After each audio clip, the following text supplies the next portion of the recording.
Сәлеметсіздер ме? Бүгін сіздермен мақал және мәтел туралы сөйлесетін боламыз. Мақал мен мәтелдің өзара айырмашылықтары жайлы білетін боласыздар. Мақал өмір құбылысын жинақтай отырып, түйінді пікір айтатын ықшам сөз өрнегі. Оның мәтелден ерекшелігі бірінші құрылысы жағынан 2-3 бөлімді болады. Екінші ой нақты айтылады. Үшінші ақыл кеңес үлгі-өнеге түрінде айтылады. Төмендегі мысалдарға мән беріңіз. Жақсы бала ата-анасын төрге сүйрейді, жаман бала ата-анасын көрге сүйрейді. Жері байдың елі бай.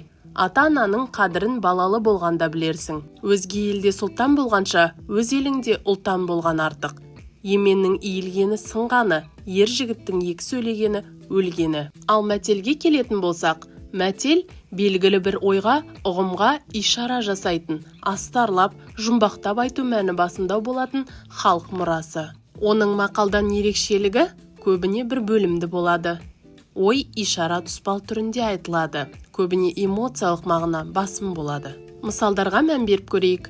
Көппен көрген ұлы той, әлін білмеген әлек. Кемедегінің жаны бір, ел құлағы елу. Айдағаны 5 ешкі, ысқырығы жер жарар. Бүгінгі ақпарат ұнаған болса, лүпіл қалдырып пікір жаза кеттіңіз. Арнаға жазылуды ұмытпаңыз.